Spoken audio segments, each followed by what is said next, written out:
The following podcast contains coarse language and adult themes. This week on the show, oops, I DUNE it again as we return to the sandy plains of Arrakis to get high as shit on space dust and start a goddamn revolution with our dear friend, the mod from another pod, Tommy of Podcast Assemble. It's Nuv's DUNE 2. I'm Reegs. I'm Eddie. And I'm Tommy. And this is the Film Addicts podcast. What was the question?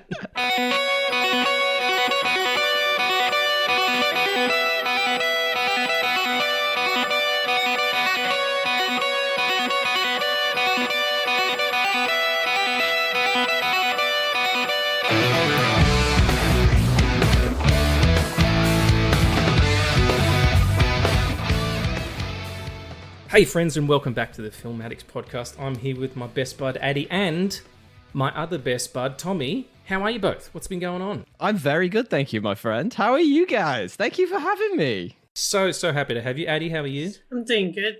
Thank you for coming on, Tom. Oh, it's amazing to be here. I'm amongst podcasting royalty. What can I say? Jesus Christ. Kevin Smith just fucking had another heart attack. Yeah, no, it's so good. We've been trying to figure it out for ages, and I've been on your show heaps, and it's just so good. For those out there who don't know who you are, just give us the cliff notes, the abridgment. From that accent, I'm thinking Japanese. Yes, absolutely. Yeah, I am from Okinawa region of Japan. No, I am, of course, Tommy of Podcast Assemble. Thank you so much for having me, by the way. I very much appreciate it. When you come on our show, we always serve up some absolute chaos. Au Gresidente style. So yes. You are the resident of our podcast, and it's so nice to be joining you guys. Thank you very much. We are, of course, Podcast Assemble. If you like the cut of these fine folks' jib, I think you'd like Podcast Assemble as well. We talk TV shows, we talk movies. You can find us everywhere. Podcast captures, YouTube, www.podcastassemble.com. We've got things and stuff. You can't not find them, honestly. If you're on the internet, they're somewhere there, lurking. But no, I just see DL's face popping around every... hello. every browser. But instead of it being, our ethnicities on this podcast, it's a Pomini Yank. So you get the same thing, basically, just different voices. And I feel like DL's temperament is close to Addy's, and our temperaments are very similar. So it's a good time, everybody. Go out and check it out, especially the episodes that I've been on. We appreciate you. And we're going to have you on very soon again, because we will carry on our Chris Nolan anthology. I'm not sure what we're calling it at this point. We're just talking all of Chris Nolan films, and Batman's coming up, so... That's my favourite. You got to come back. And maybe, Addy, if you ever want to come on too, you're always welcome. You guys could get into some real nerd shit, because there's some stuff that you get into that I don't vibe with. So, apparently everybody out there, these guys have been having secret meetings and fucking conclaves without me involved. I'm like, I felt cheated on. It was... So you should. Yes. Addy, my dear friend, how are you, mate? What's been going on? I'm doing okay. I've been watching... we get into it. We'll get to that. Hey, slow down. I've been okay. How are you? I'm good. It's good to see you. We haven't caught up since our Daredevil Season 2 record, which that episode will be dropping next week on the 1st. Good times there. Might I just say as well, I am in such beautiful company today. Yeah, you both look fabulous. I'm a little bit, I feel a bit washed out today. I've had a hard day at work, and I'm sat here staring at you two thinking, why don't I look that good? It's all AI. Face for the radio, or podcast, as some might say. Yeah. Well, it's this is mostly maybe it's Maybelline is what's going on with our hair right now. Me and Addy are growing our hair at the same speed. So it's we're both looking a little bit like Beast from X-Men 97 apparently.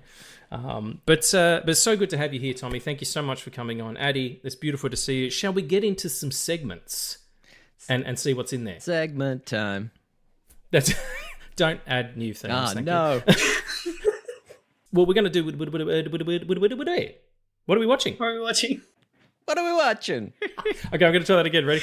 What are we... And then you two go. Ready? What are we... watching?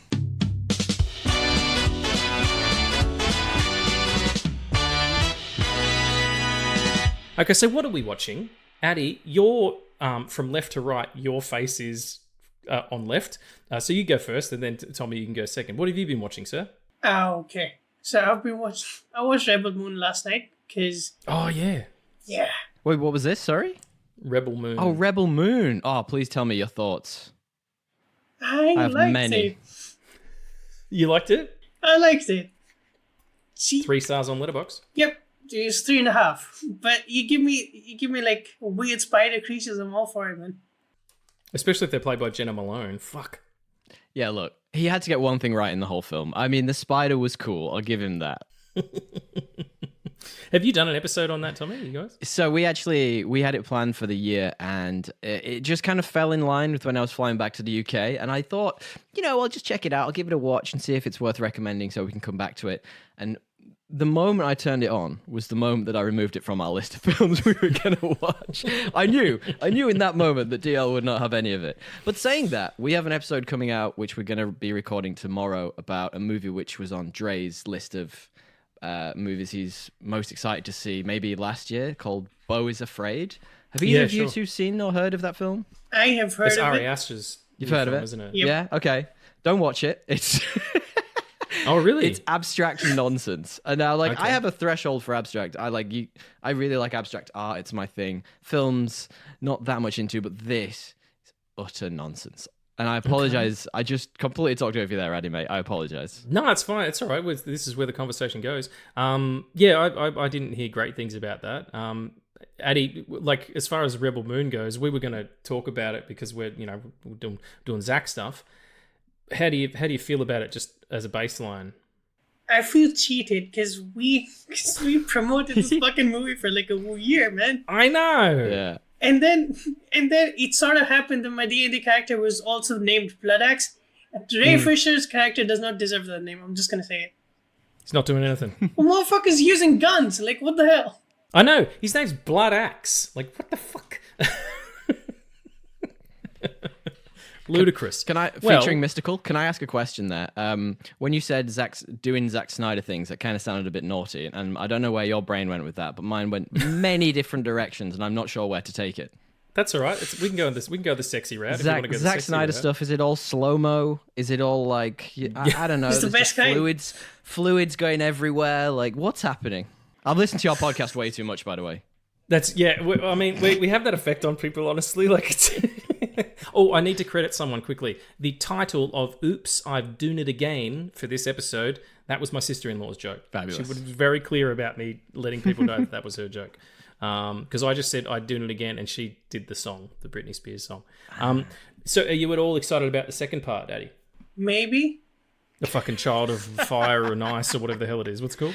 Maybe's the perfect answer. It's called the Scar Giver for some reason. I thought that was the name of the main character. Wasn't that her nickname? The main. I think that's why the sequel's called that. Yeah, A Child of Fire, and then the Scar Giver, and then there's a spin-off. Yeah. Two. Yeah. Is it for what? Yeah. I don't know. 2 Rebel, 2 Moon. Fucking, that's the joke of the episode. Vin Diesel pops in. Oh no! There's enough bald people in that movie. We don't need him. We don't need extra bald men in that. Not there's wrong with being bald, but Vin Diesel's a piece of shit. So, Rebel Moon, wonderful. Tokyo Drift. Sorry, I had to throw it out there. There's got to be more in here somewhere. It would be Jupiter Drift. Or yeah, something. You're right. Sorry. And was there anything else you watched, Daddy? I've been rewatching. I've been rewatching Modern Family from like season 1. Oh yeah. Yeah, I grew up on that, and it's weird how much I enjoy those jokes. What's weird about it? Yeah, what's weird about it? I don't know. It's one of those like sitcoms that aired and nobody watched it until like people really watched it from like season 7 to 11, and people watched it so much that like they had decided that season 10 was going to be the last, but the outcry was so much that they like came back for another season. Yeah, right. Like Parks and Rec. Yep. Or Community. Community too. Or Family Guy. Yeah, it's a lot of those ones that get some like steam after they've kind of had their first run. I've never seen an episode of that show. Was it good? Family Guy. It's great. No, not Family. Sorry. Modern Family. I've seen plenty of Family Guy. I know you. I can't tell who you're looking at. It's really confusing. Okay, wait. That's what I'll have to do. Still not helping. Lazy eye. Yeah, is it a good show, Eddie? I haven't seen it. Yeah, it's amazing. Like it's one of those shows that you can just put on, and every time you like look on into it, you just have a laugh, or maybe you'll cry. Yeah, right. I find that with have you ever watched Brooklyn Nine-Nine? Yes. I find the same thing. 9-9! Yes! I did that last night. I put it on. Why get your own fucking podcast, then, the two of you, you goddamn lovers. Fuck it. Man, you weren't involved in the secret squirrel conversation, so you can't be involved in Brooklyn Nine-Nine. It's all about fucking Brooklyn Nine-Nine, yeah. I put that on last night, and the partner was... The partner doesn't love it for some strange reason. She's a bit averse to it. I'm not sure why. And I just put it on in the background while she was playing on TikTok or whatever she does.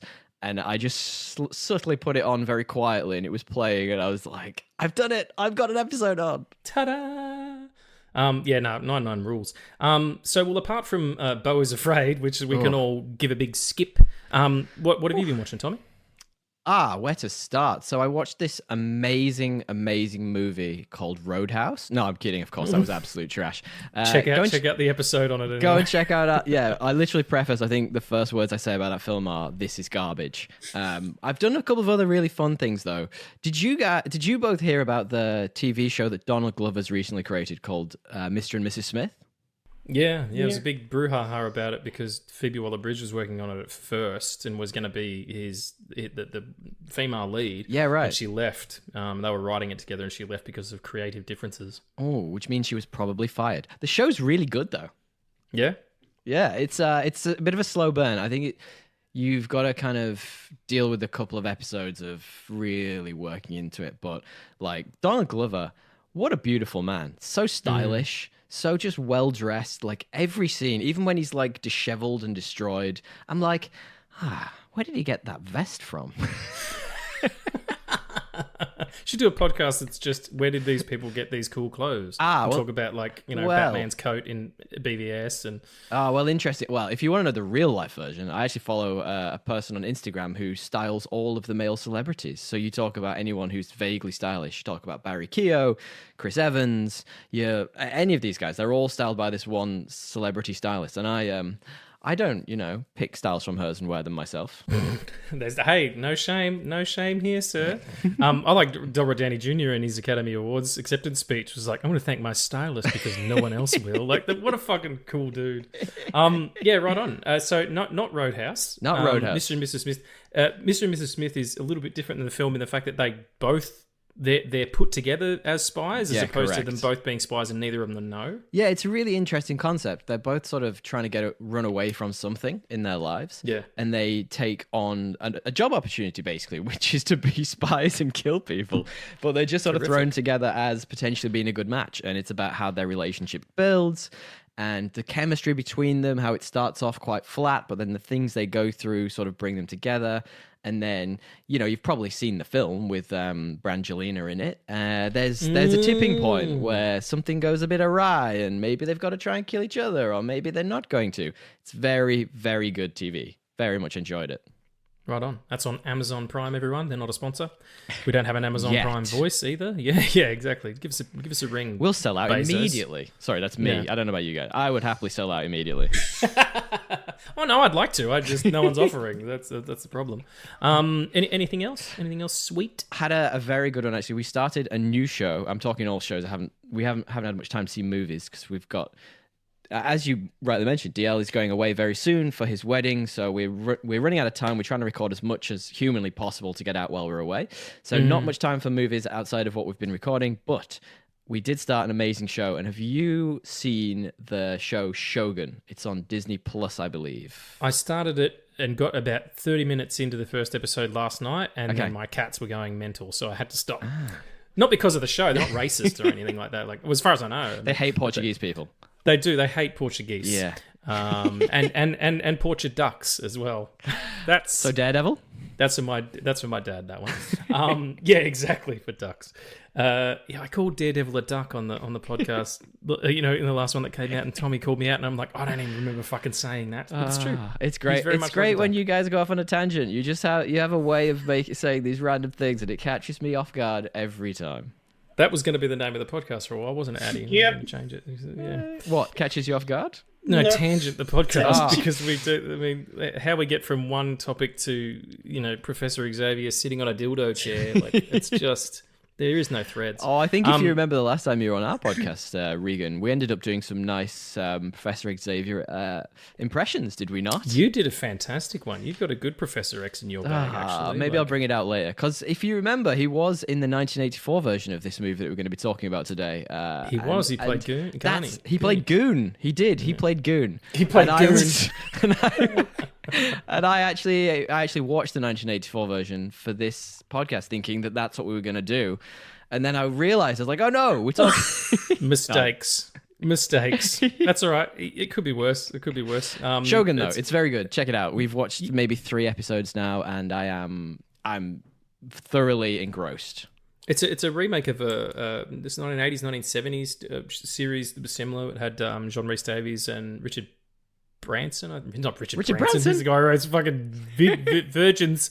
He might own some Virgins, but he owns the company Virgin. What's the Richard Roxburgh? No, he's Australian. Richard Harris.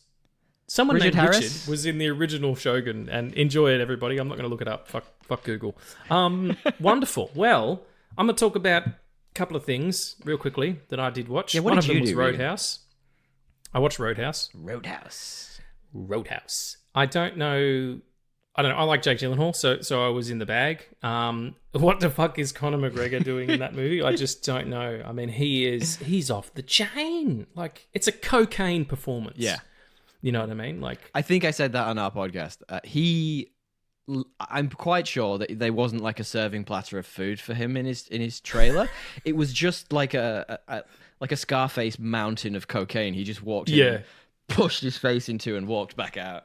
He had that weird sort of like gait, and he was kind of saying stuff over the top of people's lines. I'm like, maybe that's a take two. But anyway, regardless of him, I dug that when the fights were proper hand to hand stuff. I suppose that stupid like CG shit they were doing. Yeah, it was nauseating. And I said to you, and when we were talking about it in the back and forth in messages, this like modern trend of using stabilizers instead of using Steadicams or dolly rigs or handheld like is fucking infuriating because it's so artificial. It looks so fake. Yeah. There's no weight to anything.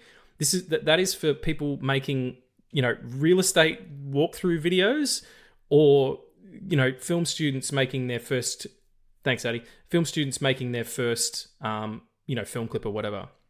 Get a fucking easy rig, get a Steadicam, do these things, and don't have it look like every shot is like there's no racking. It's all autofocus, and I like autofocus and everything, but it was so frustrating to see this thing look like a shitty film clip with the budget that it must have had. Yeah, the thing that shitted me most about it was that they apparently created this new technology to reinvigorate action scenes, and I felt nauseous the whole time. I was looking for a sick bucket. I was like, where's my exit stage left? You can leave it. Whatever it is you invented, put it back. It's like when someone invented the fucking combined cigarette lighter and coat hanger. Like, it didn't take on because no one wants either of those fucking things at the same time. Like, it's just stupid. But yeah, a better movie that I watched after it was Nightcrawler with Jake Gyllenhaal, where he plays a psychopath video production journalist guy who's like an ambulance chaser basically. Yeah. And that's the Joker movie that I would have liked to have seen. Oh yeah. What a movie that is, by the way. We actually talked about it on the podcast as well. It is just some of Jake Gyllenhaal's best work. It's exceptional. Yeah. Have you seen Nightcrawler, Addy? I can't remember if we talked about it or not.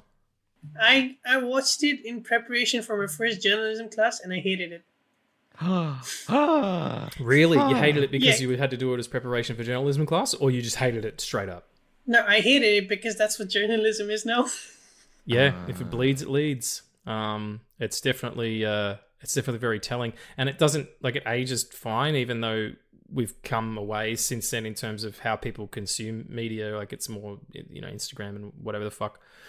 It still holds pretty true because negative stories are what get interest. That's an old man talking right there. There's that gram of Insta thing that people the social medias. When I was young, TikTok was a biscuit. I remember Pepperidge Farm. Pepperidge Farm? Where am I from? Arnott's. We have Arnott's here, motherfucker. So yeah, that was a nice little palate cleanser after Roadhouse, which I did have a good time with or whatever. I went to the cinema to see Frozen Empire, the new Ghostbusters film. It's fine. They're for kids. Yeah, These movies are for kids now, and nostalgia buffs, and it's totally fine. It was great. McKenna Grace puts in a really good performance. There's lots of cool stuff going on. It's fucking Ghostbusters. I mean, I'm always in the bag for Ghostbusters. Do you think? Sorry, question on Ghostbusters. Do you think they will ever do like a team up movie where they bring everybody back? So I know this one's probably got the old ones in, but like, could you imagine they bring the cast where they had the all female cast? They bring them back and they do like a timey wimey ghosty woasty thing. No, because the internet would burn itself. Yeah, it'd be great. Yeah.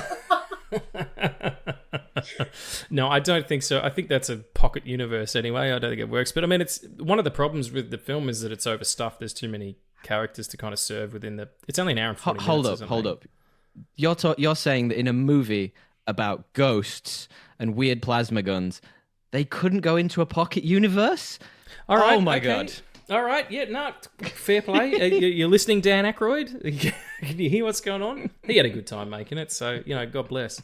Little sip of tea. Last thing I want to talk about that I saw, and this feeds into what we were talking about, Addy, about journalism being full of shit.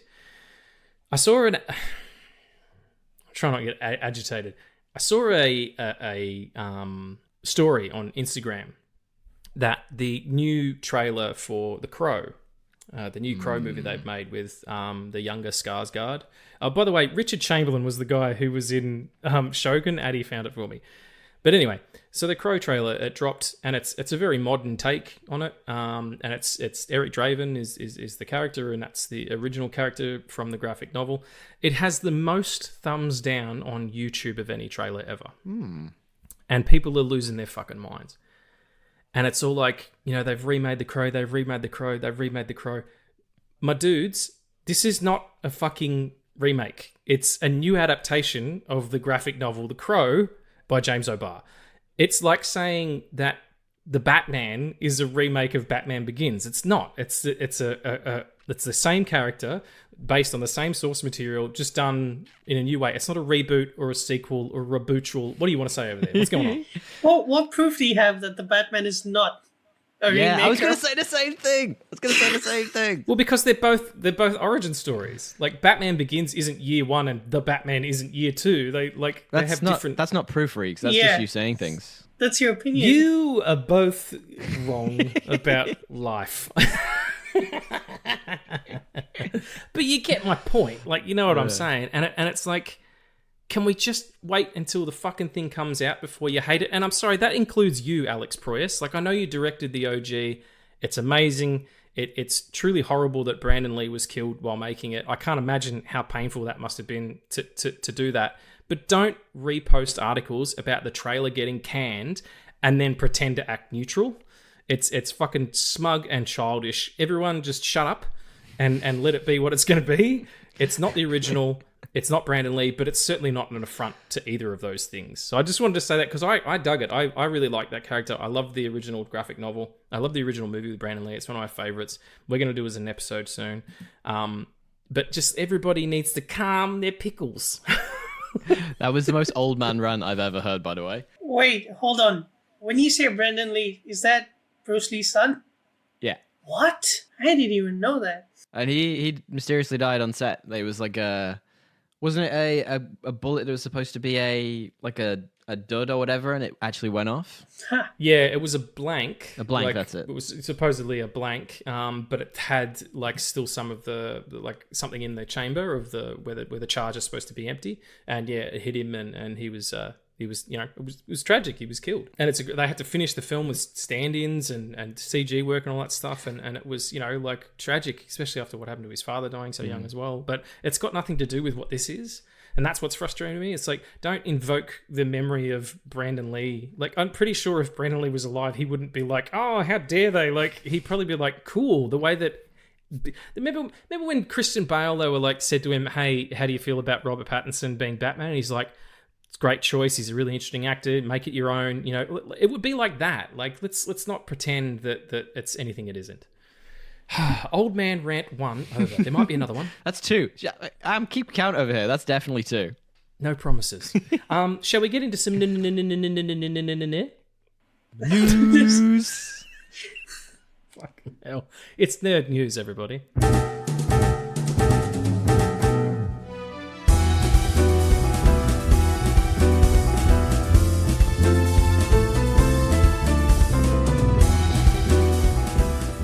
So this one, it's not hot off the press because you're listening to this episode about 2 weeks after all this stuff comes out, but that's our schedule. It appears that Craven the Hunter himself, Aaron Taylor Johnson, is reportedly been offered the role of James Billy Bond. That's if he was an American. I'm James Billy Bond. I don't have an Aston Martin, I have a truck. Anyway, how do we feel about that? Addy, you go first. Yeah. Nope. Way to contribute to the show, buddy. No, why? Are you a Bond person or A bong person? Nope, definitely not. Yeah. I have friends who listen to this. Yeah, right. Okay. all right? So, do you give a shit or like? I like Daniel Craig. I also like that they had a female Bond in that, like a female 007. This is 007. Yeah. So I don't feel a need for a Bond, like for like a James Bond, like a new actor coming in. I feel like they can just like go on with what they had. So, as in, you mean keep using Daniel Craig? No, like he's not 007 in that film. Like use a 007 in that, but make James Bond as a title, like in universe. Yeah. I thought it was a designation too, like for years, and that was why the people keep changing. I didn't realize it was the same dude, but it was like you said, like someone mentioned it. I wasn't sure if it was you, Tommy, or it might have been someone else. It was like, what do you think about this? And I was like, if they're not going to make him a person of color or a female, he's a good choice. He's young, he's a good actor, he's got the physicality. Now, I have a question about this. So, do you know what the source of this insider information was, by any chance? It was HP. Yeah. The original source was a little newspaper from the UK called The Sun. And I don't know if you know anything about The Sun, but I do. I wouldn't trust them as far as... Actually, you know what? I don't want to even kick them. They might... I don't know. I don't get dirt on myself. Like, it's just no. They're a bit tabloidy, yeah. We've got one A similar bit? here called the Herald Sun. I'm sure you're all familiar with. That's it's all owned by Murdoch. Oh, so we're saying that that's probably false. Like, I wouldn't be surprised if he was in talks to do it, but he's definitely like there's no imminent thing coming. It's just a case of they decided to throw this out there. It's a bit like when you get one of those clickbaity titles and they say literally everybody has been, everyone who is a white male actor could be James Bond, and they go back in 6 months and go, oh, we said it, we called it, that was us, we said. It's that type of nonsense. Okay, well, fuck that story then. Screw him. Fuck it right in its stupid James hole. James Hole is a different... That's the porno parody. Okay. Now, this one I thought was interesting. The Batman Part 2, which is not a sequel to The Crow.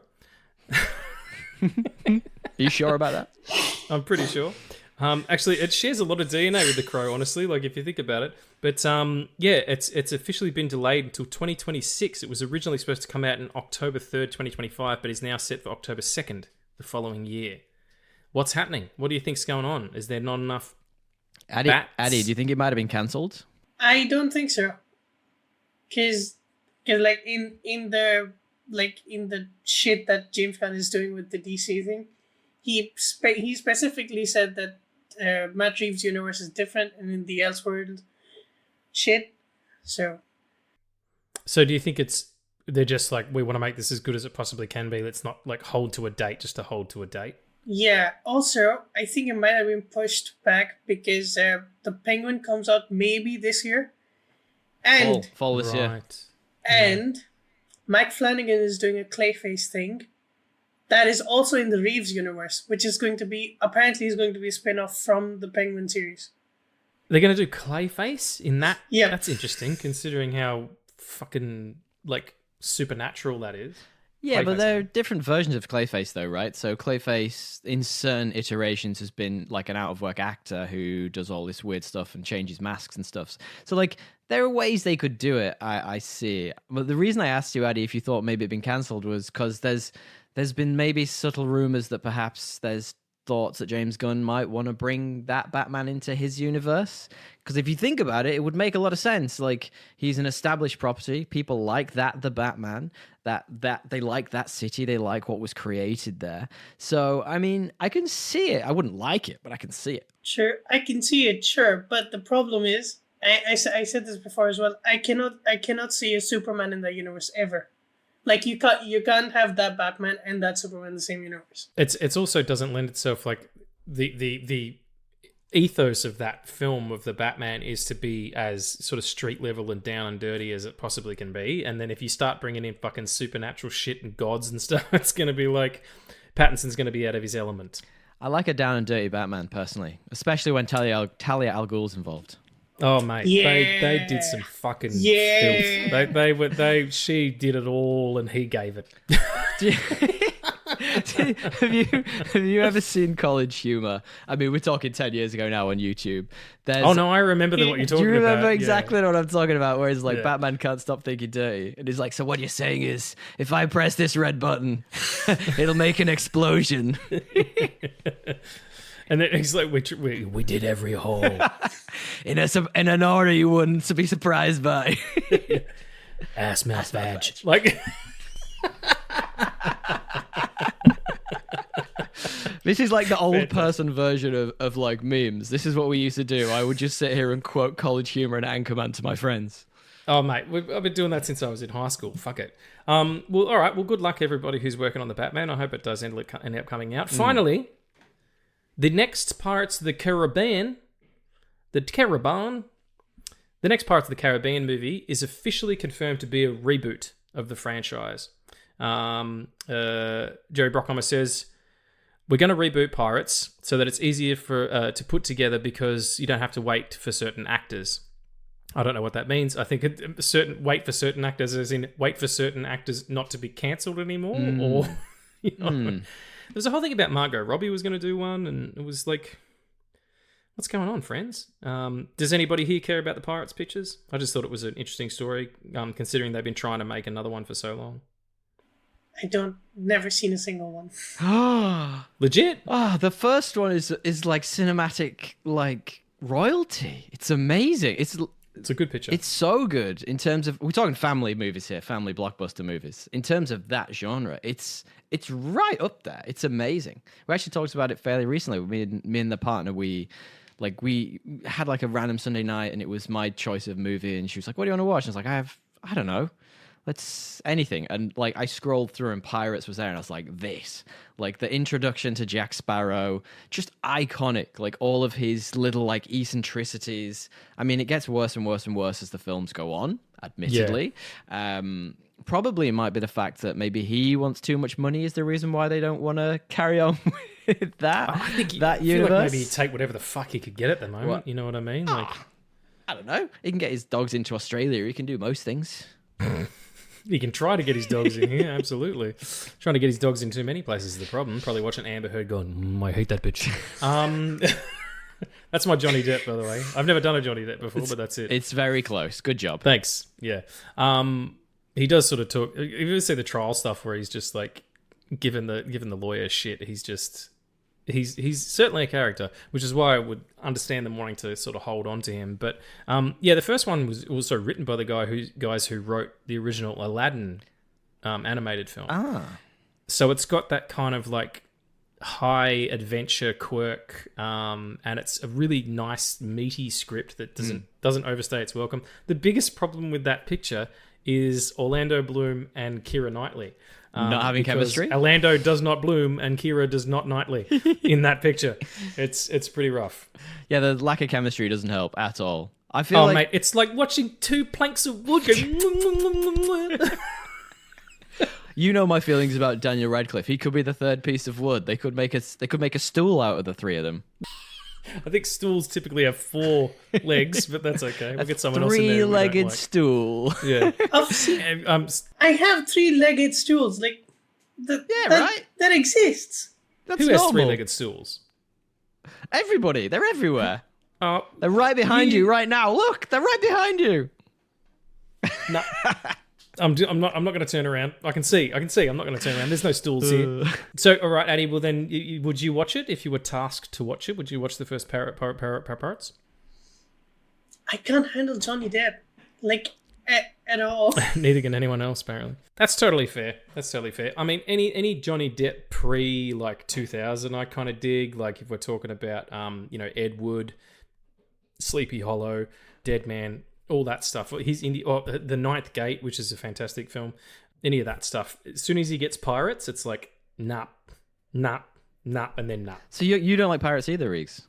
No, I do. I like the first one. Yeah. And then it's diminishing returns. But I just mean Johnny Depp's like stock came down. Like he used to be one of those actors who just kind of did what he wanted to do, and no one really gave a shit, and he was just kind of whatever. And then all of a sudden he became a superstar, and he went nuts because. Money in Hollywood, it's a fucking cocaine. Got that cocaine.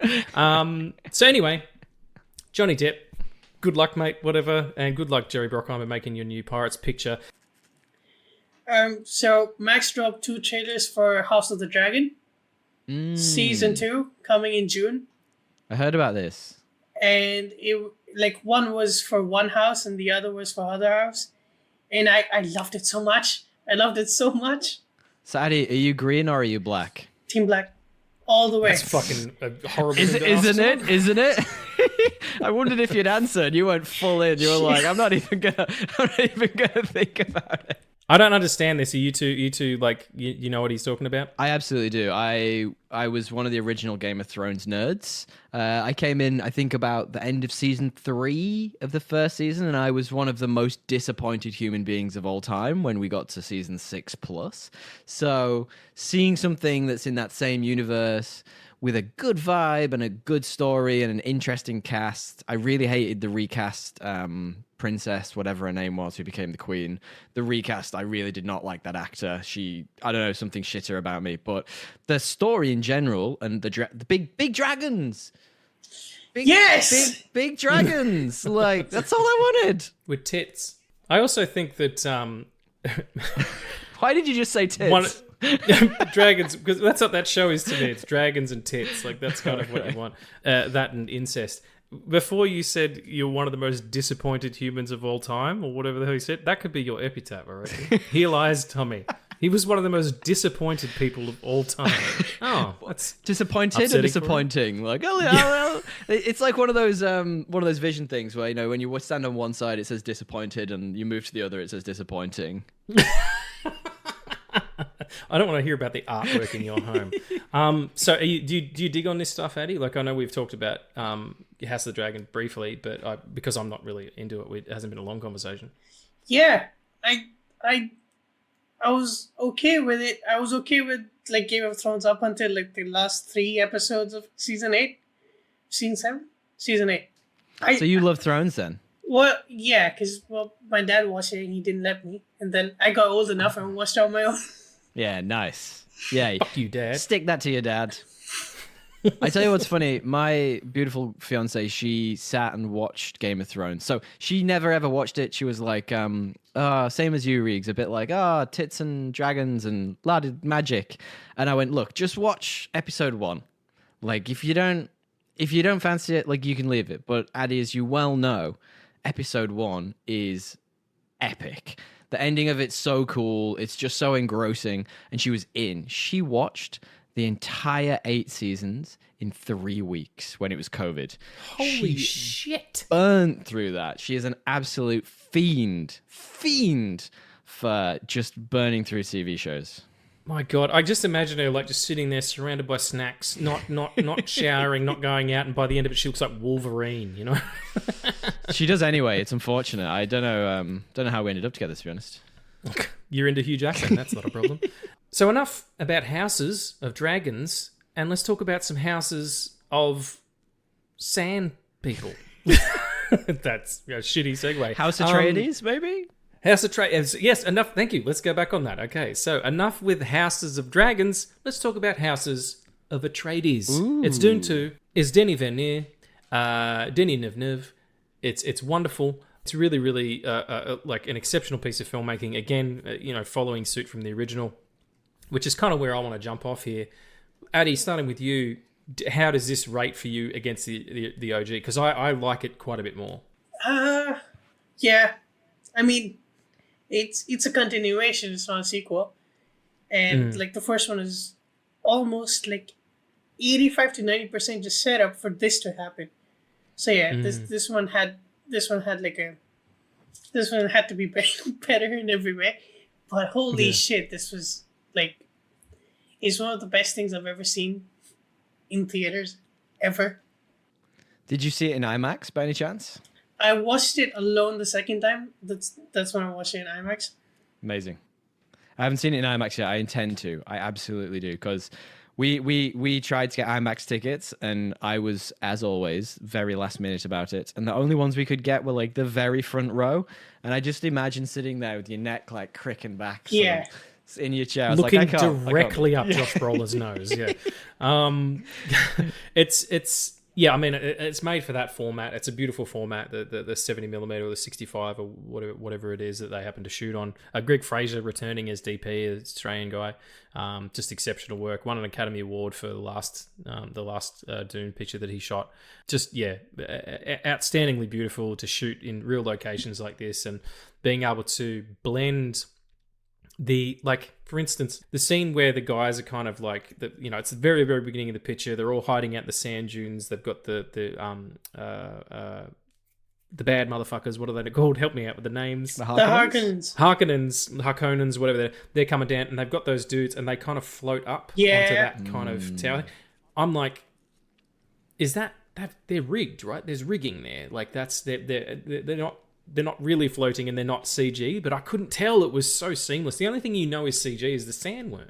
Well, I got to say, my favorite performance in this was Sting. I thought he was amazing as you watched Fade the wrong Ralph. movie, oh my buddy. God, I'm talking about the wrong one again. We talked about this. Jesus. It's fucking Sean Young and everything. No, I completely agree with you. I just think from a visual storytelling perspective, Denis Villeneuve's just got something different in the way he does it. There's just like a magic sprinkle to just how he creates his movies. And this isn't a dialogue-heavy film the way the first one was, in terms of, exploring the themes of the houses and all the different stuff. But you get so much story just from seeing it. It just looks so visually intense and beautiful.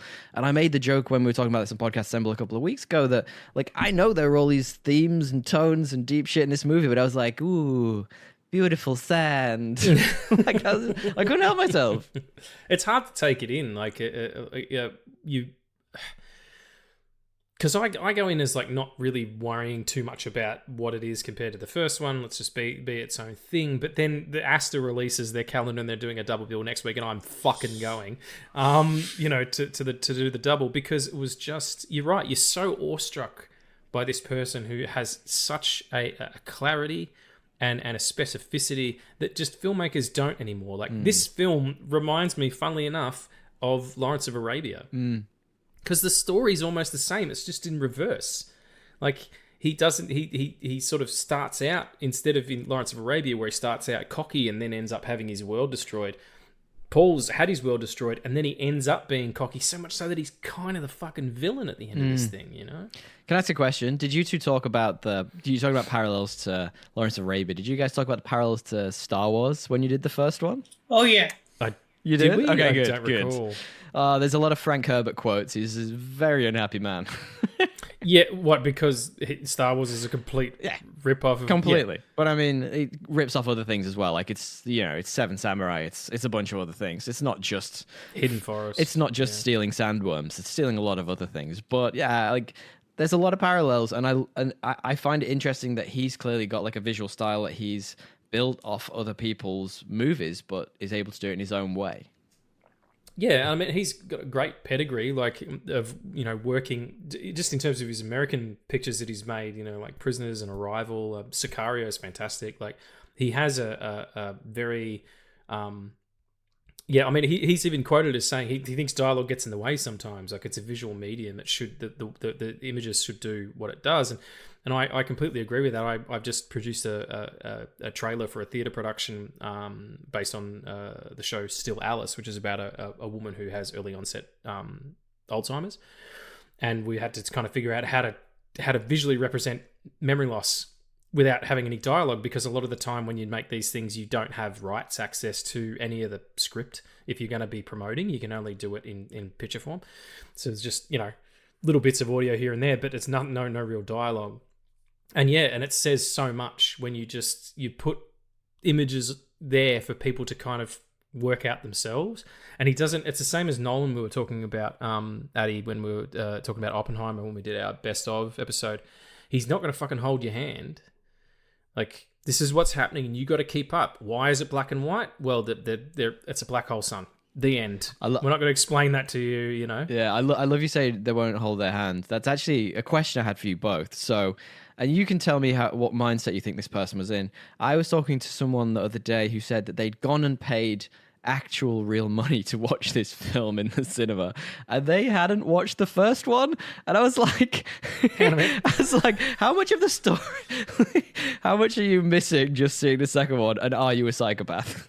Unless you're a fan of the book, I guess. That would be the only... That would be literally like turning on an episode of Melrose Place, season 6, and trying to go, who are all these people? Why is one of them a werewolf? Is that guy... You know what I mean? It's like... Yeah, but I mean... Why is Patrick Stewart here? Why is Patrick Stewart in this film? He's not usually. Ooh, my chair. No, but it's like maybe the person Logan, just went... Stop it! No! There he is, he's back. Why is the internet not working, Logan? Sorry. There's too many Patrick Stewarts in this room. I know, there's too many Patrick Stewarts. This town is only big enough for one Patrick Stewart. And he's not in this film, unfortunately. No, unfortunately not. But, it was great. I didn't know Gurney came back. I thought he was toast. I thought he was spice toast. I thought he was fruit toast, basically. Spicy fruit toast. And then to see him, and also to see his antagonism and his... Like, there's a great scene where they're sort of walking down the cavern and he's like, why won't you fucking get these people together and go after them, motherfucker? It's your father's legacy we're talking about. It's your duty. And they're all like, dude, would you shut the fuck up? Like, he's already getting a bit messiah-y. Let's not, fan the flames. To see him come back and to see all those people that you got to know in the first picture be corrupted. And it really is, it's like Christopher Nolan said, it really is the Empire Strikes Back of the trilogy. If they end up doing Messiah, which I'm assuming they will do. Yeah, I feel like there's a real tone and theme of like blind faith versus fanaticism, all sort of like crossing over within this film that isn't, like you say, it's not screamed at you. There's no dialogue that tells you that's the thing, but it's all there. It's layered in, and it just builds up to the point where you just can't ignore it. And it's performances as well. I mean, Timothy Chalamet is one of the most talented actors Chalamet. today. Chamalamalam. How do you pronounce it? Shyamalan? Timothy Chalamet. Timothy Chalamet. Chim Chum Chutney. No, what is it? Is it Timothy Chutney? No. It's Timothy Chalamet, right? Chalamet. It's M. Night Shyamalan, yeah.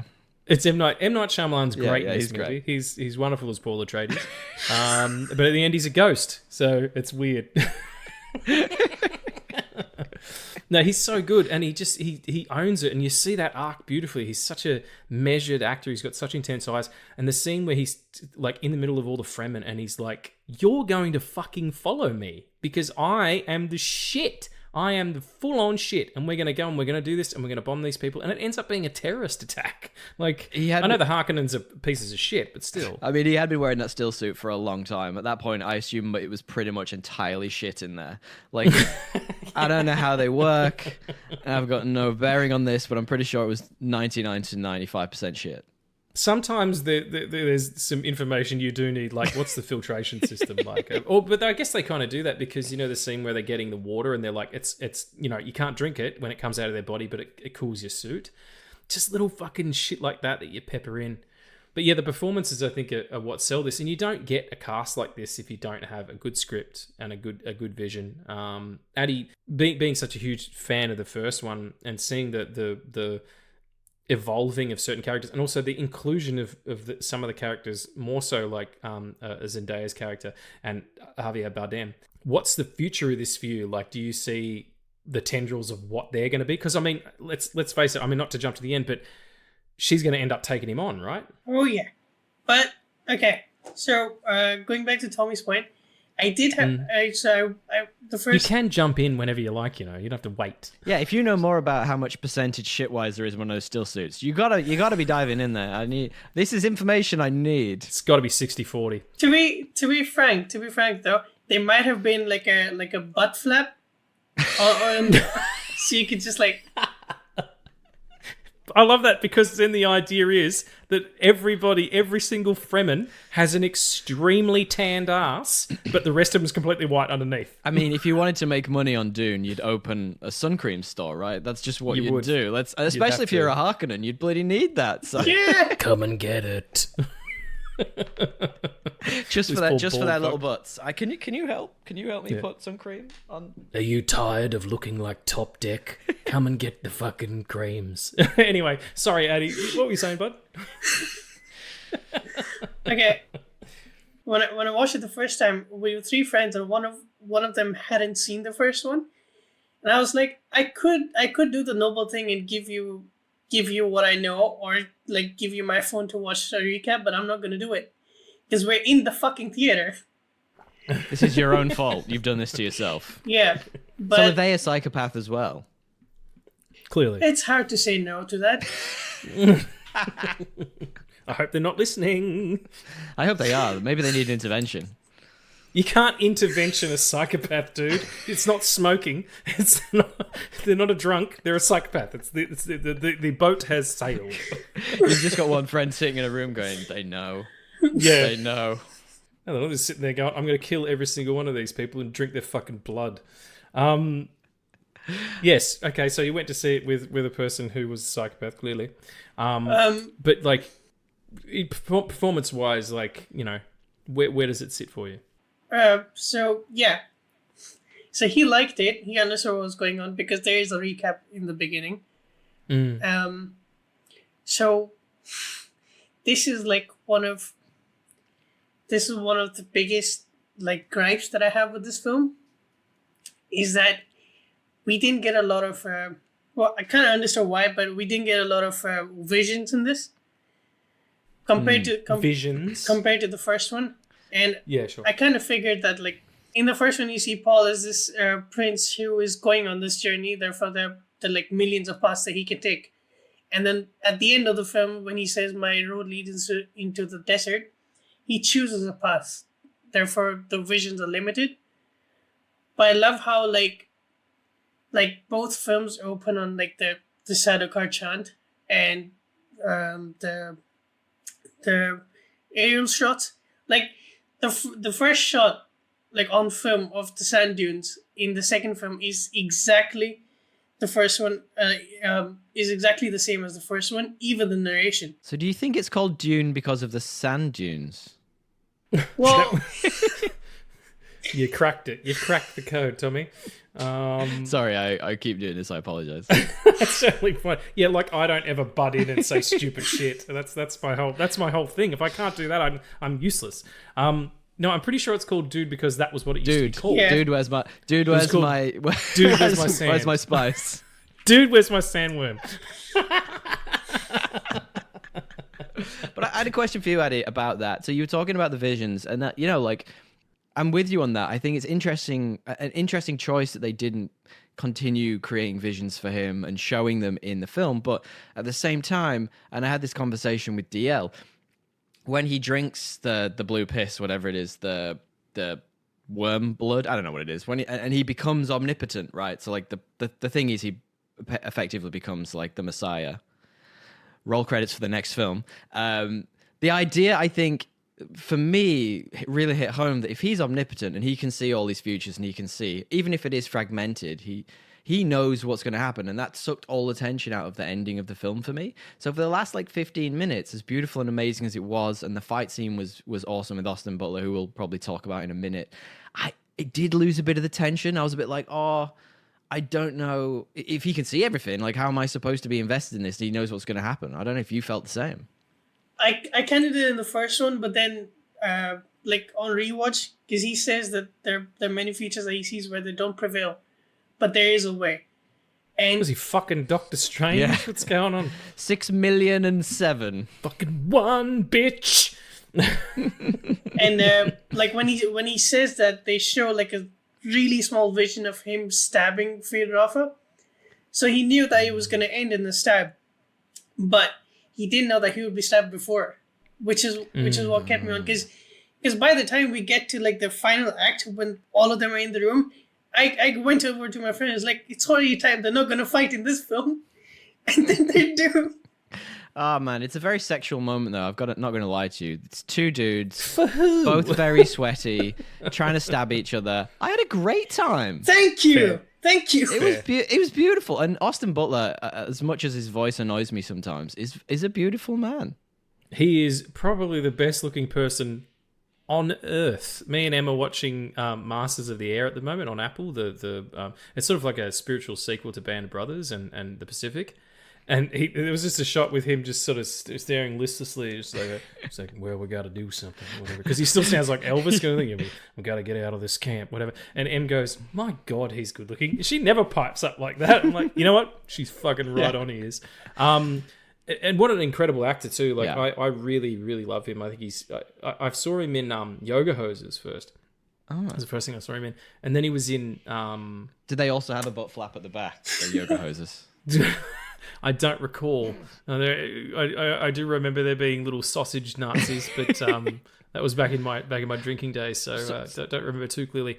No, and then he was in Once Upon a Time in Hollywood, and then all of a sudden Elvis and this and Masters there, and it looks like there's some footage of him doing tactical weapons training, and it sounds like he might be playing the Val Kilmer character, like a younger version of the Val Kilmer character in Michael Mann's Heat 2. I just dig him. I love seeing him on the screen. That fight is really great. The better fight is his fight in the fucking Coliseum. But I got to ask a question though. Sorry, while you're talking about him, before we move on to that, because that's such a beautiful scene. People were saying before the film came out that this performance by Austin Butler was as good as a Heath Ledger as the Joker. As in, that's a comparison they were making. Now, I'd love to know what you two think about that. Yes. You agree with that? You agree? I don't like the Joker. You know that. Yeah, that's true. I mean, how dare you? How bloody dare you? Have to like the Joker. Wash your mouth out with soap. Wash your mouth out with funny soap. Yeah, I mean, I don't think time will tell probably. And look, no disrespect to the Nolan pictures. You know, I like them. Tommy, we've talked about this one on your show. That movie without Heath Ledger suffers almost 50%. But if he hadn't have passed away, I don't know if it would be as revered. Like, it wouldn't be as legendary as it is. He would have gone on to do other things. So what you're saying is you need to kill Austin Butler. That's pretty much what I'm saying. Yeah, okay, right, cool. Anybody else out there that want to kill? I mean, if he comes to my house, he's going to end up fucking my wife. So, like, I mean... And look, God bless him. If he comes to my house, he's probably going to end up fucking me, so I don't know. Like, Cat can just watch. Yes, but as far as like it being that performance, I don't know. I think it'll have to breathe a little bit more. But yeah, the fight in the Coliseum, the Black Hole Sun, it was like we were talking about before with Roadhouse, and it's just like this hyperkinetic, completely like geography is really, really important in a fight scene. You need to know where things are. That was shot like it was like a Ridley Scott picture all of a sudden, you know, like it had this weight and depth to it, and as opposed to being like, completely airless and no stakes. Like, I didn't know what was going to happen. And then, you know, up there is big old Baron Harkonnen and you know, Stellan Skarsgård, who's fantastic. He's just so like disgustingly menacing.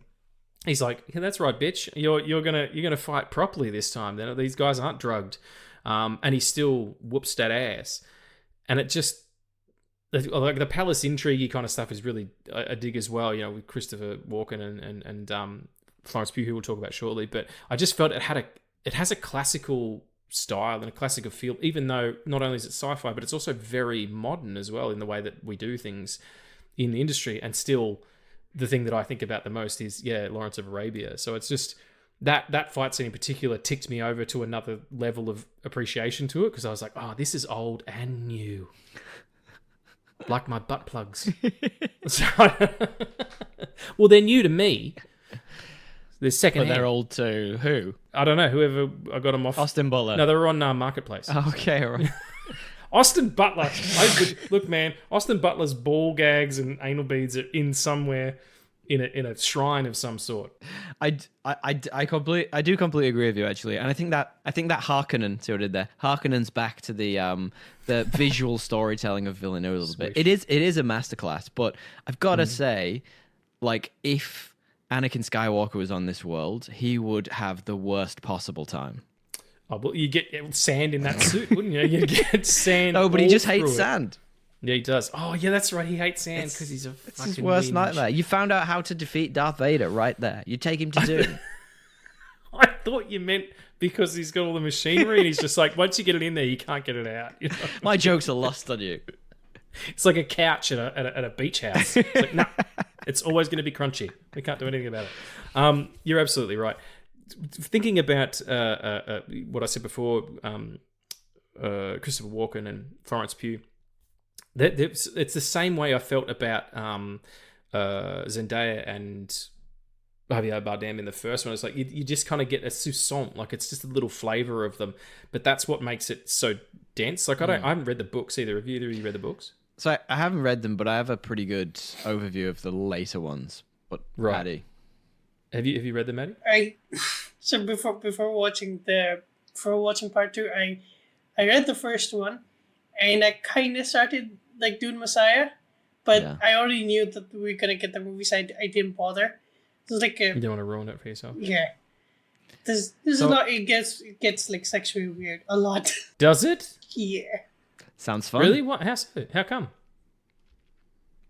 Do they use anal beads? Do they use Riggs' anal beads? They use my anal beads? Is that where they came over from? Into some sort of weird fifth dimensional timeline where my imagination is becoming reality? Been reading too much Grant Morrison. What the fuck? How does it become sexually weird? I'm intrigued and confused. He doesn't have sex with his mum, does he? No, because well, no, not that. Okay, don't tell me. Yeah, right. But yeah, like in like fucking book 5 or 6, like Paul Atreides' son merges. Becomes a worm? Yep, that's exactly it. He becomes a sandworm. There are like these big skips forward in time, though, aren't there? So like they go like 1,000 years in the future in one of them, and it gets a bit like hazy in terms of who's who. Sand. Paul walks off into the sand. Sand walks off into the Paul, and he like disappears and becomes a vagrant. Yeah, he's one and the same. He becomes a vagrant. Pretty much, the people forget who he is, and his son and daughter take over. I think so. It's interesting that Frank Herbert's view of this was sort of like religion bad, like politics bad, like, and the main character is realizing this as he's living it. So it's sort of like a big middle finger, fuck you to, the politics of today, which screw the little people.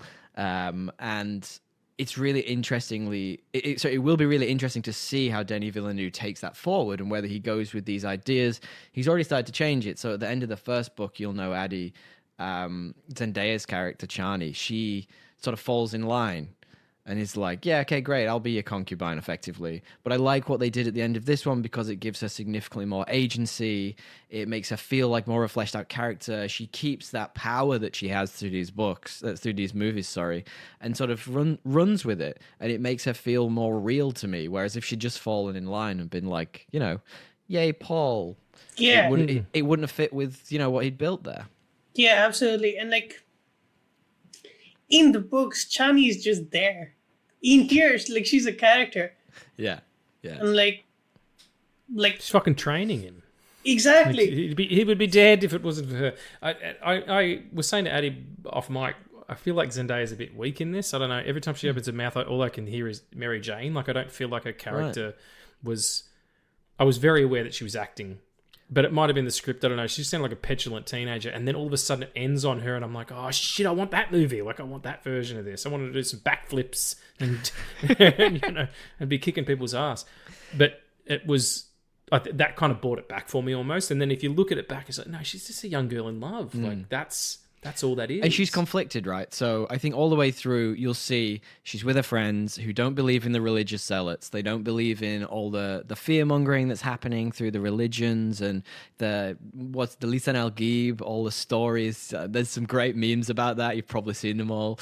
So she's conflicted. So she's clearly falling for this guy. She has this group of friends who don't believe in what everyone else believes in. And she's sort of in the middle, coming to terms with the fact that she is starting to believe in, the voice from the outer worlds. So I get it, and I know what you mean. There's a little bit of that maybe Mary Sue in there, but I think if you look at that as a conflicted character who can't decide between the path that she, has been walking her whole life and the one that maybe she's leaning towards with this guy she's falling for, I think it makes a lot of sense that she is confused.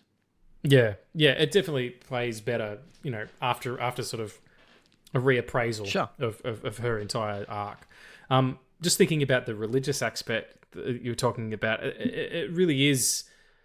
It is about the geometry of belief, like how and the action that it causes, like whether it could be like Paul only believes in himself in that way because everybody else is telling him that. Like he didn't come to that conclusion himself. He didn't discover Taoism and then study it for a year and then or he didn't You don't. I was saying it to Addie the other day. You don't study Buddhist meditation and come out the other side an asshole. Like it just doesn't. That's not if you do it right. So it's kind of that. It's like you can be corrupted by the idea of a worthiness or a plan or something. Like to all of a sudden understand that things aren't random could be liberating, but also intoxicating because then you feel like you can make no errors. There could be no mistakes. And I think he falls prey to that because not only does he end up with a messiah complex that he's been given, but he takes that and he synthesizes. It becomes bigger than what it was. And it's his mum's doing that to him as well. Like she becomes godly, she becomes holy. It really is about how like too much belief in anything, like the undying devotion to anything can be corrupted. It can be turned into, something negative where it comes from a good spiritual place. The tragedy of Paul Atreides is that he's a victim and abuser at the same time. He's a hot cakes. He's a victim of. He's an addict. Yeah. Yeah. Yep. Give me a hit of that spice, baby. Yep, he's high as shit. That was one of the best reviews I saw. It was like, don't you hate it when your boyfriend gets high and thinks he's Jesus?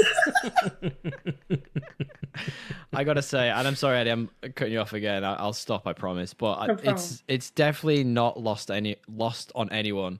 The storytelling genius of a spicy prophet affecting spice profits.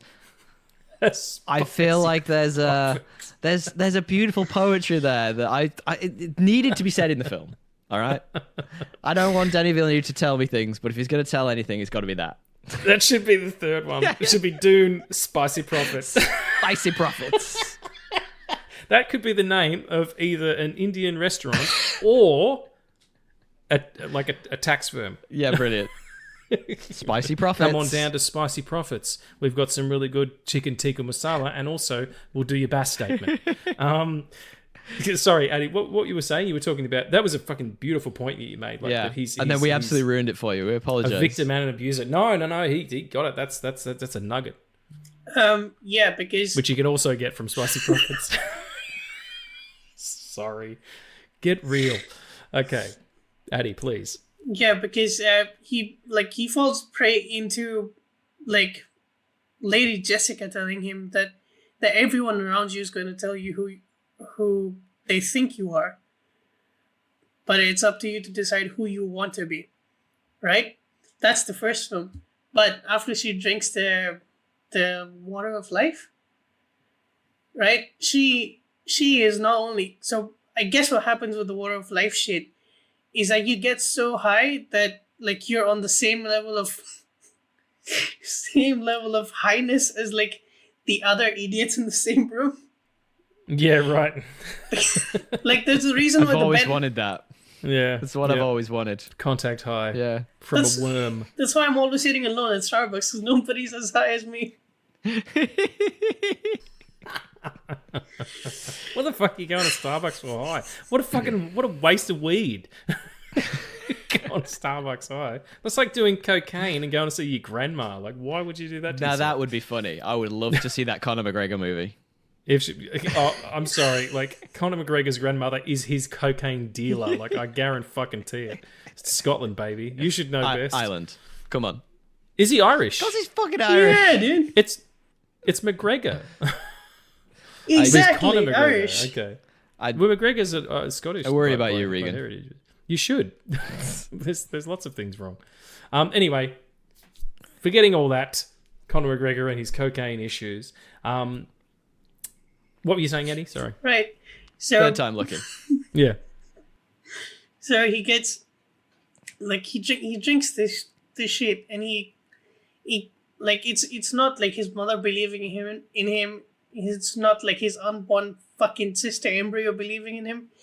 It is the fact that not only does he understand that these people, because he's an outworlder and he fits into a certain type of story that's been fed to them for generations, not only is he going to fit into that, he can take advantage of that.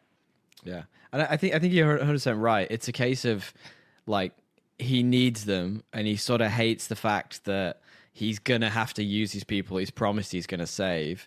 But he, like I say, he needs this force, the only people that can defeat the Sardaukar, is that what they're called? They're literally the only force in the universe that can defeat the Emperor's troops. So he's got to almost go back on his word to Zendaya, whose name I keep forgetting, Chani, and be this thing that he doesn't even want to be. But to do that, he has to go 100% into it. You can't be 50% a prophet. You have to be 100%. And now there's a spicy take. Ain't no such thing as halfway crooks. It's a little Mob Deep for you.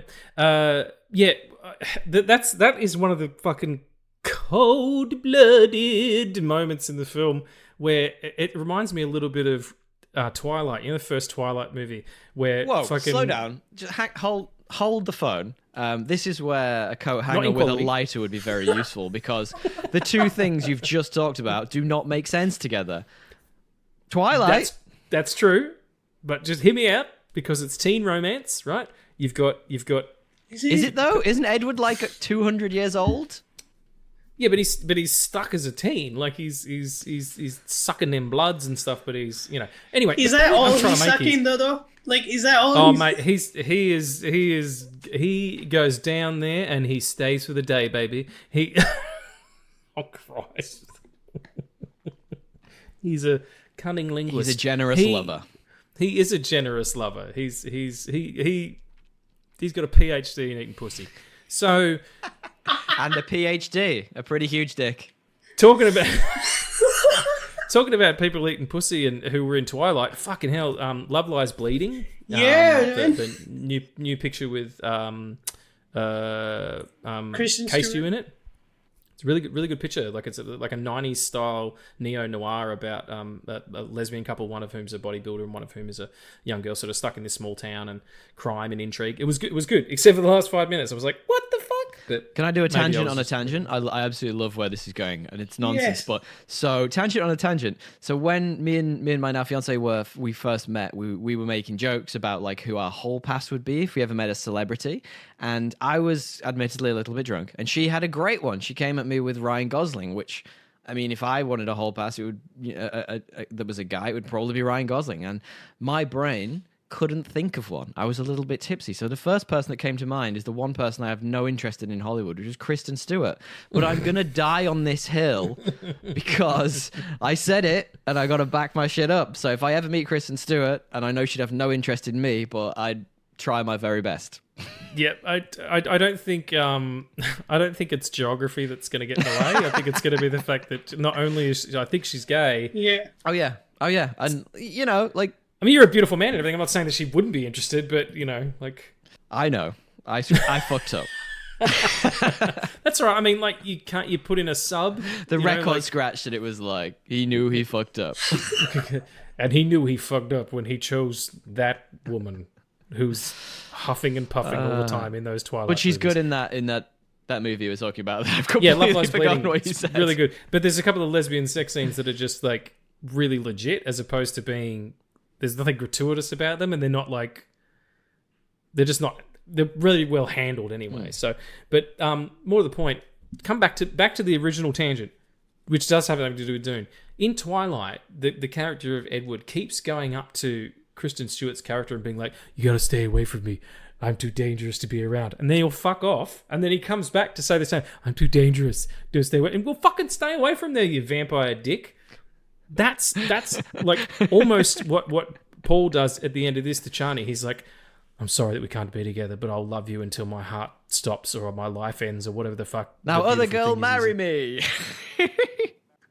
I mean, he's like the king gaslighter at that point, right? Like he's full gaslighting that poor girl. Yeah, he's just like, I'm gonna go and be with her, and the look on her face is like, "What the fuck did you just do in front of me?" Like, that's the weirdest flex ever. Like, are you just doing that because I said I wouldn't do anal? Like, maybe she won't either. How do they actually control the sandworms? Because if you think about how big they are, they've got those little hooks. Would they even feel that? Like, sure, that doesn't do anything to the sandworm. But like, sorry, I had to bring that up because the gaslighting Zendaya was a big part of that. Yeah, absolutely. I can't tell you because I'm neither a Fremen nor a sandworm. I'm assuming that specific point, like if you asked any of you knew about it, he'd probably be like, "Oh, there is these things they have in there. They've got the pulses and they've got the touchy bits, and you have it, you hook it on, and they feel it in their whole body." I sounded so much like my dad then. He doesn't have that accent, but when he does a stupid accent, he usually goes that one as a default. Oh, I thought your dad was Dracula. That's why you look so young all the time. Yeah, Wood is a family name. It got changed on Ellis Island from steak. No, it was that supposed to sound like Transylvanian? I have no idea, but it certainly did. You put the hooks in. Yeah, I don't know. I'm sure there's some math around it, but I mean, that's one of the things about this is that you can sort of find the functional stuff that works, the physics of it all, but also you just got to go, yep. Yeah, you can suspend your disbelief. Like, I do. If there was no water on this planet, it wouldn't. It wouldn't happen. Oh, you do know? Yeah, but you go first. Tell me. If there was no water on this planet, there'd be no atmosphere.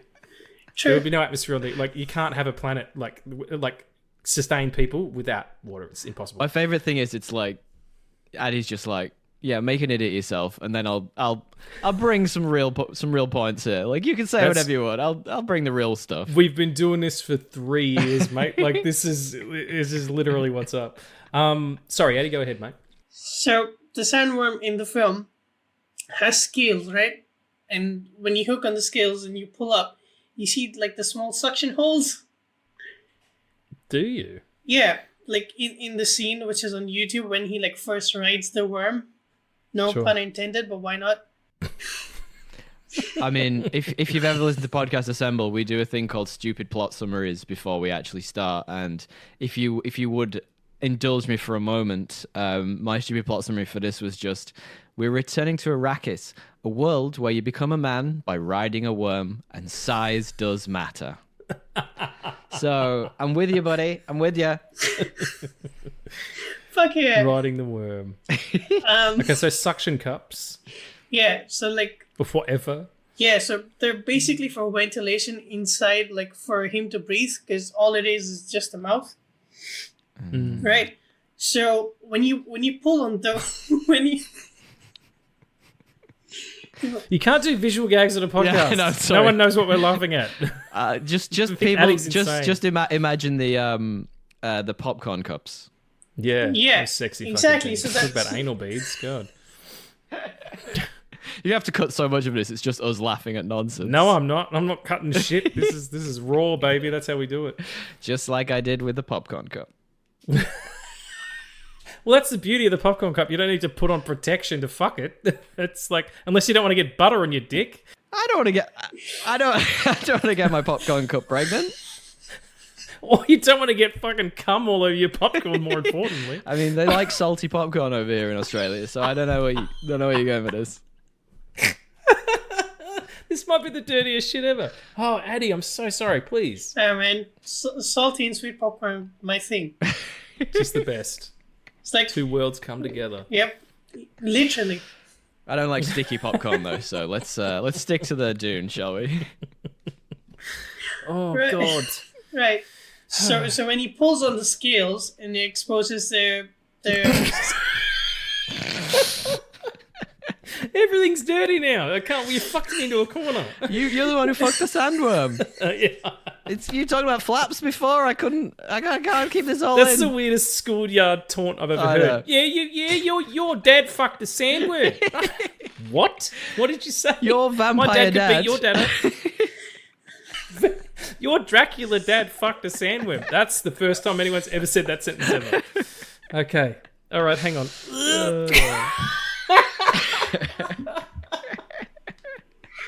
Composure. Come on, we can do this. We can finish one sentence. Oh, okay.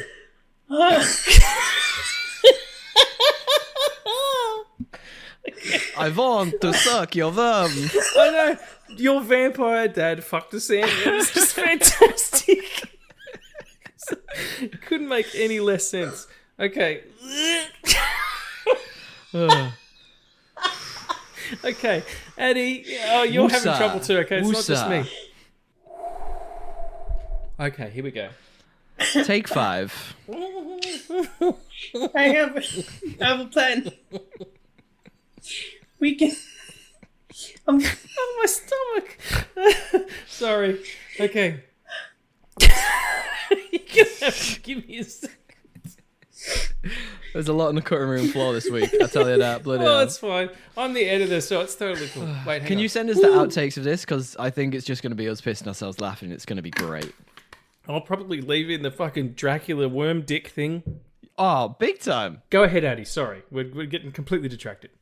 So when they pull on the Flaps? On the Are you gonna say scales. flaps? yep. Scales. We're going to say Pull on the scales. Yeah. Okay, cool. Yep. When he pulls on the scales, it exposes their Hard nipples. The- the- Sorry, I couldn't help myself. You son of a bitch.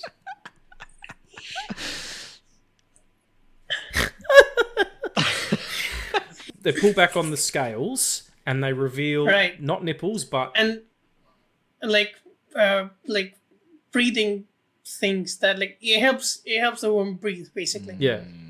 Right? And when it goes under the sand, it's covered because of the scales. So it stays upright. Fuck. So the worm stays on surface because their holes are exposed. Come on. Which is why it won't go in. You're fucking doing it on purpose now. Get fucked. It's something to do with it's breathing process. Right. I'm sure it And is. so the sand doesn't go in. Can we move on? We need to move on. Yeah, we need to move on. I think getting sand in any of those orifices sounds horrible. Just where you were like it exposes the holes and sometimes it goes in. I'm like, are you doing this? You guys have orchestrated this. I'm sure of it. You got together. We're gonna fuck Reegs up How dare you? with jokes about his dad being a vampire and riding dick. Oh, what a beautiful place to come to. As we kind of round out our conversation on Dune.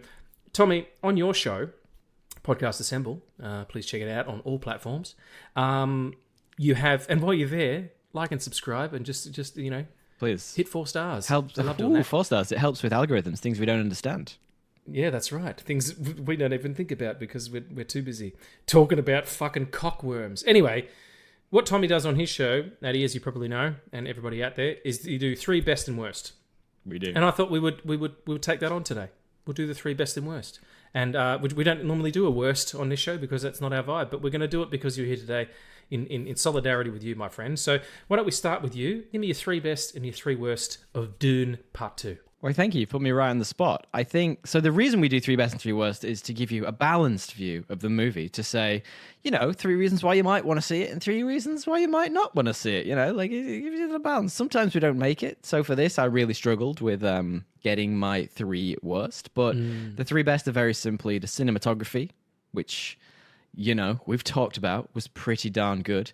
Chani, it's clearly auto-corrected to Chain for some reason, but Chani being a strong, independent woman who don't need no man.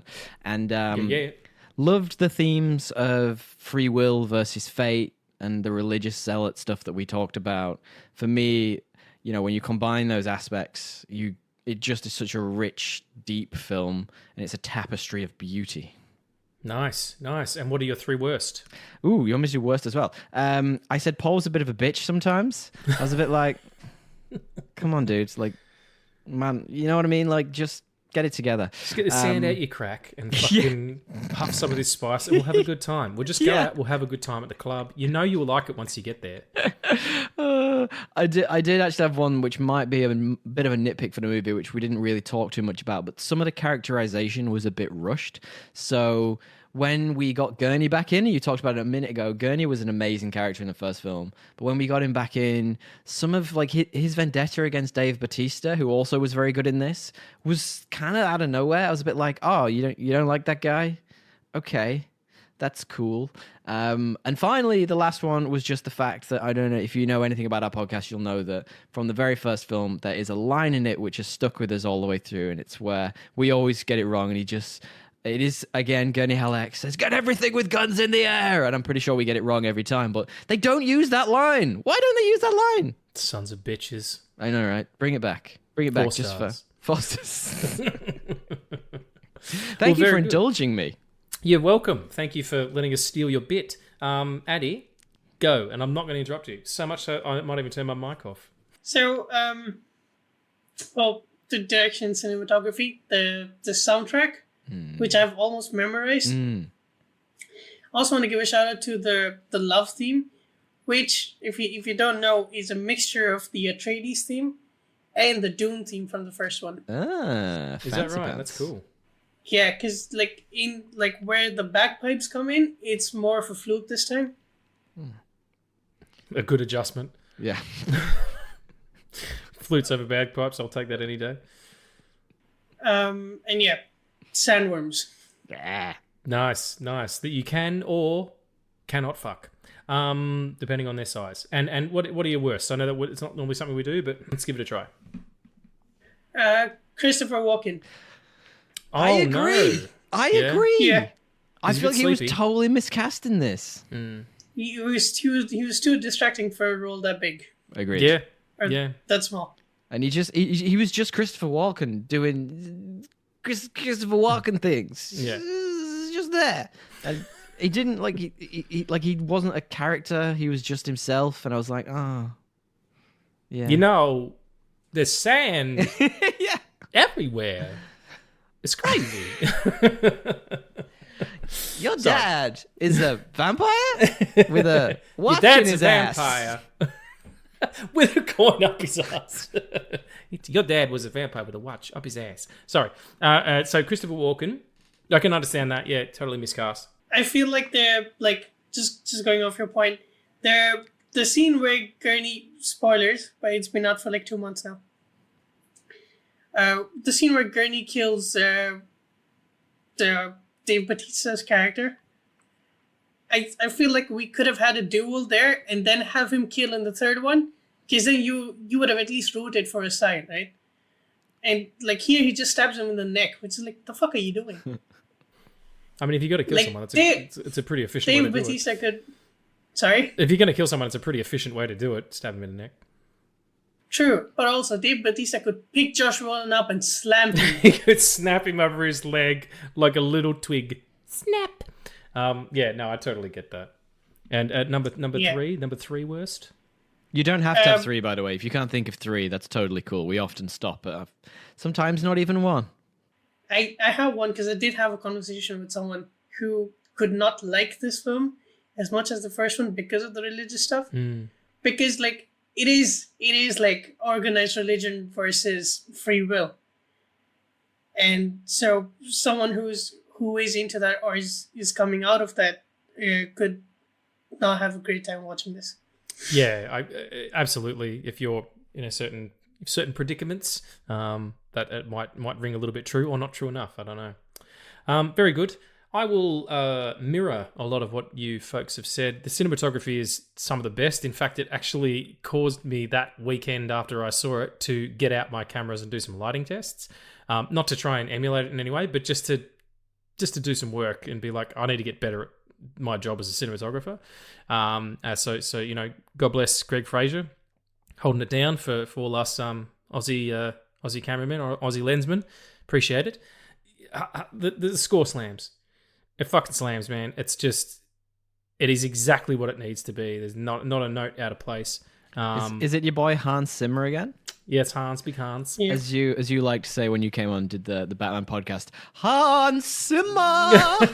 You've got to sing it, man. You can't not. He's just a remarkable. I think he came out of storyteller, retirement sonic for the storyteller. first one. I think it was like Yeah. a bit like Denis. I think it was a passion of his to do this movie. Is that right? Well, I hope he sticks around because it'd be good to have a synchronicity of like sonically of what it looks like. I just think that the performance by Timothy Chalamet is really strong. Like it's one of the. Is that how you say it? You keep laughing at me. Am I saying it wrong? Shyamalan. You say how you want to say it, mate. Is it Chalamet or Chalamet? It's M. Night Shyamalan. Would one of you fucking say it correctly so I know if I'm doing it wrong or not? It's Timothy Chalamet. Yeah, it's Timothy Chalamet. Shawarma. Like, you know, at the end of the Avengers, shawarma. Yeah, I also like the fact that the person on this call whose second language is English is the one who was able to tell me, what is it? Chalamet. Timothy Chalamet is really strong. What an amazing performer. I think he's great in almost everything I've seen him in. I'm looking forward to seeing him in the Bob Dylan biopic that James Mangold's directing at the moment. It's such a great arc, and you still kind of root for him, even though by the end of it he's you know, totally corrupted. Things that didn't work, I felt Zendaya was the performance could have been stronger. Like, you know, she, especially considering where she ends up. Like, if she was just a kind of a yes man or a yes woman and ended up kowtowing to this Messiah boyfriend, it would have made more sense, you know, for her to be meek in places, but like to end up the warrior woman in battle who's about to have to go and kill the person she loves. It could have been a stronger performance. Not enough Florence Pugh, but then again, I say that about every aspect of my life.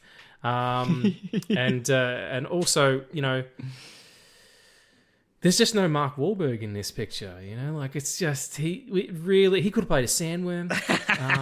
Who would you have Mark Wahlberg as in this? A sandworm. Sandworm. No, who's someone who dies violently fast? No, I don't think that. I think it needs to be the Christopher Walken character. Could you imagine with his Boston accent? Kind of take a I racket, would bro. hate it so much. Yeah, right. It would have so just good. changed the tone a lot. No, that was it. Mark Wahlberg.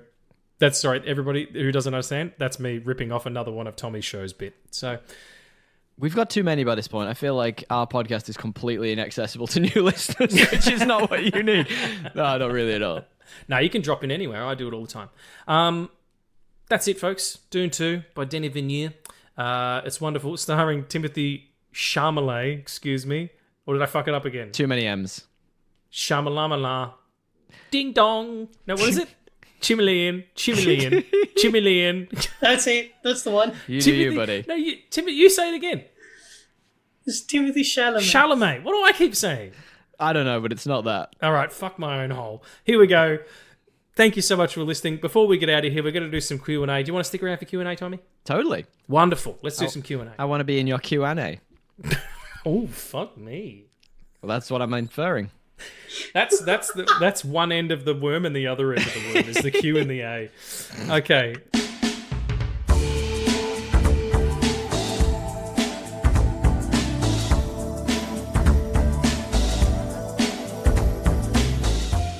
So here we are. We've got some questions. How many questions these? Let me pull up. Oh, I Don't might have pull- to think of don't a pull question up. too. I'd love to ask a question to you We've guys. crashed. Oh, you've got one? Okay. Well, you can... I'll let the listeners go first, then I'll bring one in. Sure. Now you go first and then we'll too, because I have to find it. Okay. Really put me on the spot. Oh my god. Hang on. You said you were going to think of one during the show. Yeah, I didn't. What types of questions do you're going to cut all this, obviously, but like, what type of questions do you normally get? Size, shape, Absolutely color, frequency. anything. Yeah. Okay. All right. Okay. Yeah, I mean, some of them aren't even Dune related. Like, you know, they'll just be like, "Hey, what about?" Or it'll be science fiction based or something like that. Yeah. Okay. All right. Okay. Here's one for you then. So, to you both, one of my favorite films of the last 10 years was, of course, Blade Runner 2049. Which, Great film. again, Denis Villeneuve. creating waves in the sci-fi world. If he could reboot, which is a continuation or a reboot of a huge franchise which has been dormant for a while, Podcast Assembly again, apologies. Any old franchise, because we're in the world of franchise rebooting.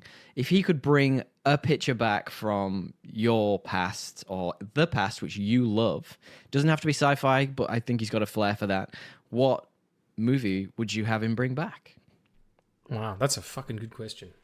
Daniel. I immediately have two answers. Okay, you go, because I can't. I've got to think of one. So number one would be Tron. Yes, that's what. Obviously, that was my brain. My brain thought exactly that.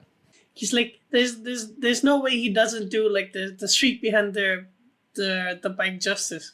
And number two would be, because I'm selfish as fuck, John Carter of Mars, or John Carter. Oh, come on! Oh, wow. Yeah, now you're talking. That's a fucking good one. That might be mine. I'm gonna steal that one. I don't know. I think I'd like to see him do something that's not that's not science fiction, but is more of a crime drama like Prisoners. So maybe something with a detective that's recurring, like maybe The French Connection. That'd be pretty cool to tell that story again, but do it period and fucking put Josh Brolin in it as Popeye. Not Popeye the Sailor Man, Popeye Doyle, the guy who is the character in The French Connection. That'd be pretty cool. Or like, the main character from Maltese Falcon, Sam Spade, the adventurer kind of dude. That'd be pretty cool, I reckon. That's my pick. Great answers. Yes, we're good at questions because they require very little effort. Okay, what do our good pals on the internet have to say? So we have two questions. Terrific. The first one is, what? Hold on. Doesn't pre-read the motherfucking questions the show. I got it. I got a weird text. That's why. Oh, you got a weird text at the same time. This is a cock and balls. Was it a naughty text? No. Yeah, it was from me. It was never my that cock and lucky. balls. I have it set up to send him a picture of my cock and balls with a Vladimir every Putin hour. plug. Every hour on the hour. So I used to be, back when Facebook was a thing when we were much younger men, I used to have a Facebook group that was just called The Same Picture of, oh my God, what's his name? The dude from Jurassic Park is in Thor Love and Thunder. Not Love and Thunder, the other one, Ragnarok. Jeff Goldblum. Yes.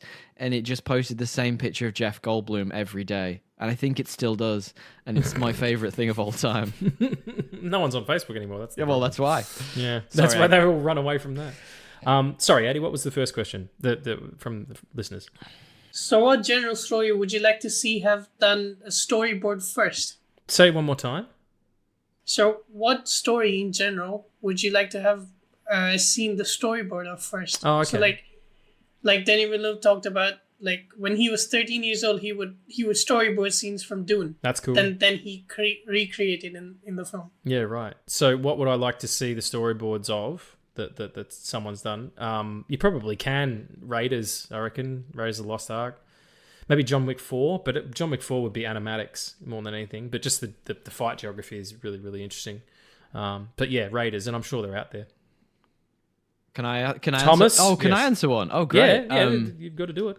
So this is really random. My brain went to a movie from the 80s, which is called, I don't know if you might be a bit old for you, Addy, but Flight of the Navigator. I don't know if you... Flight of the Navigator, yeah. Now, that movie was written by someone on a concoction of drugs.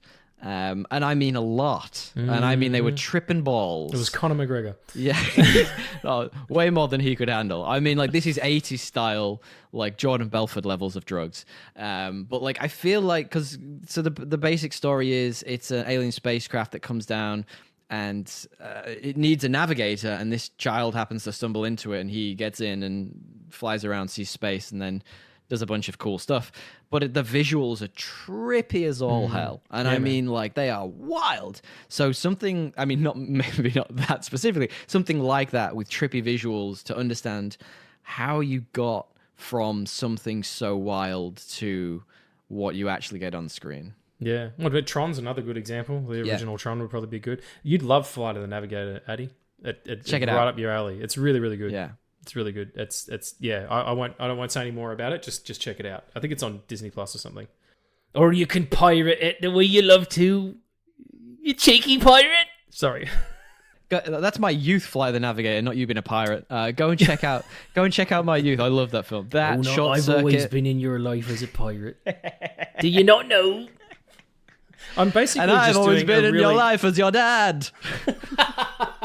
It sounded like you were rapping it, not that you were fucking Transylvanian. I kind of just take Robert Shaw from Jaws and just make it a little bit more. It was like that joke we were talking about last week. I saw one eat a rotting chair one time. I'm cheating here, but the unmade Batman Beyond film. Yeah, legit. Nice. Yeah, man. The fucking artwork for that looked outstanding. Yeah.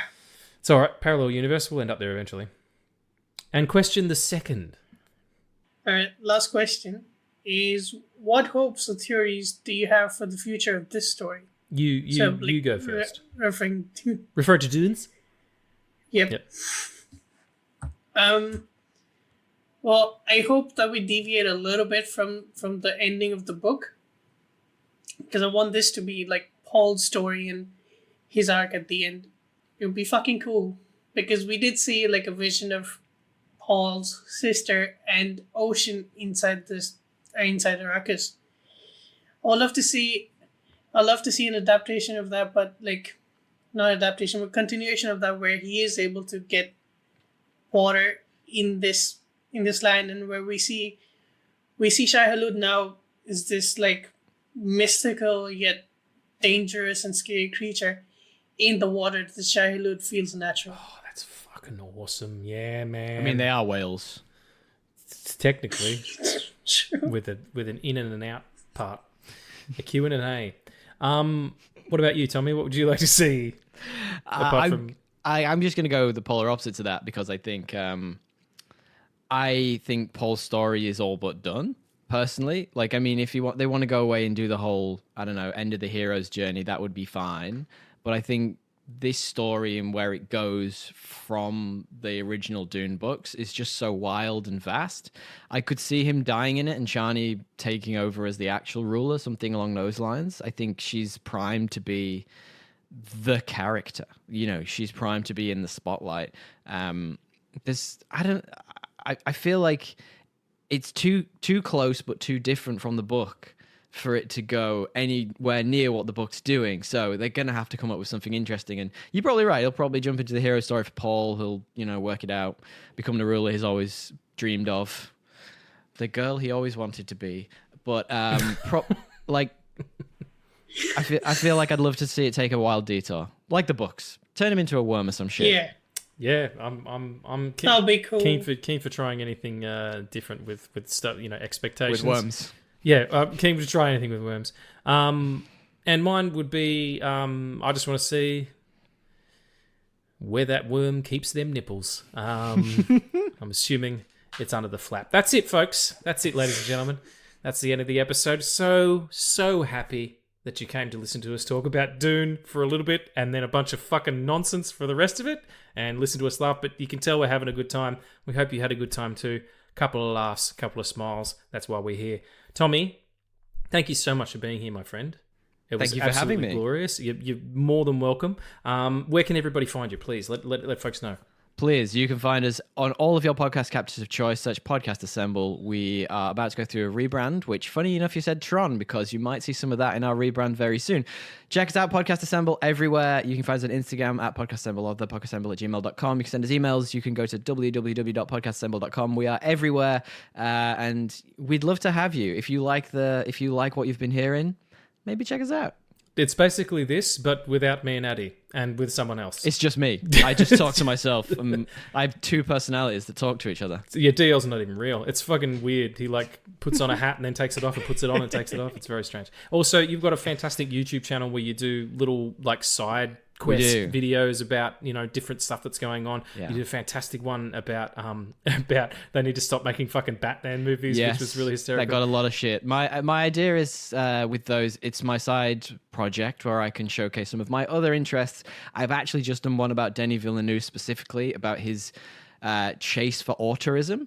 interesting fact, when you're trying to record saying autorism, you can confuse it with another word, which you shouldn't be saying about someone specifically very easily. I had to do a lot of takes for that. Yeah, especially if they're not that. Yeah, well, that too. But that was actually one of my absolute favorite pieces of work that I've created, not just because the visuals of doing any Denis Villeneuve film is amazing, but that idea of that he wants to be, that he's on the cusp of being an auteur, but he's seen as almost being too commercially viable is just fascinating to me in those clashing worlds.